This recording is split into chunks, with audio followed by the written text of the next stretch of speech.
తెలివికి అడ్డొచ్చే అంశం ఏమిటి? తెలివికి అడ్డొచ్చేది నమ్మకం. అంటే ఏంటి? నాకు దేవుడు అంటే నమ్మకం ఉంది. నమ్మకం ఉన్నప్పుడు ఏం చేస్తాను, ఇంకో ఎవరినో దేవుడిని దూషించినా లేకపోతే చేసినా మీరు డిఫెండ్ చేస్తాను అంటే. బట్ కానీ దేవుడు అంటే ఏంటి, ఎందుకు అసలు నీకు నమ్మకం అని ఒక క్వశ్చన్ ఎవరిని అడిగారు అనుకోండి, ఆ క్వశ్చన్ కి ఆన్సర్ చెప్పరు.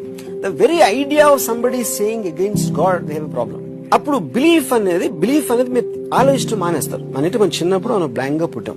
మన తెలివి అనేది ఎలా వచ్చింది? మీరు ఏదో బుక్ చదివారో, మీ అమ్మ నాన్న ఏదో చెప్పారో, లేకపోతే మీ ఫ్రెండ్స్, మీరున్న కండిషన్స్, మీరు పెరిగిన సొసైటీ అన్ని కలిసి వస్తూ ఉంటాయి మైండ్లోకి. ఆ మైండ్లోకి వచ్చి ఒక పర్టికులర్ స్టేజ్కి వచ్చేసరికి మీరు దీని దానికి గేట్ వేస్తారు లోపలికి వచ్చేదానికి. అది ఈగో నా దృష్టిలో. నేను నాకు ఇష్టం లేదు, నేను చెయ్యను, నా ఎప్పుడు వస్తుంది? You stopped getting things in it. అప్పుడు ఏమవుతుంది? అప్పుడు అది బిలీఫ్ సిస్టమ్ అయిపోతుంది.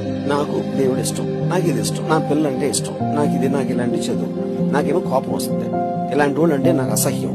ఈ అన్ని ఎమోషన్స్ ఏదైతే ఉన్నాయో, అబ్జర్వేషన్స్ అన్ని కూడా మీరు అంతవరకు చేసి దాని నుంచి ముందుకు వెళ్లకుండా ఆలోచించుకోవడం అని వస్తుంది. So that is what I'm saying.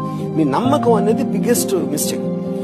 నమ్మకుండా కంటిన్యూస్ గా మీరు ఏ ఇన్ఫర్మేషన్ వచ్చినా అబ్జర్వ్ చేసుకుంటా దాన్ని క్వశ్చన్ చేస్తున్నప్పుడు మీ ఇంటెలిజెన్స్ అనేది it will be growing exponentially. అంటే నేను ఎప్పుడు సలహాలు తీసుకొని ఇవ్వను, బట్ ఈ పర్టికులర్ అని మీరు చెప్పారు కాబట్టి నేను మంచి మూడ్ లో ఉన్నాను కాబట్టి నేను ఒక జ్ఞానగూలిక. నమ్మకాలు మానేసి ఆలోచించడం మొదలు పెట్టండి. అది నా సలహా. ప్రతి నమ్మకాన్ని ఎందుకు నమ్ముతున్నావు అనేది క్వశ్చన్ చేయకపోతే ఆ నమ్మకానికి వాల్యూ అనేది ఉండదు.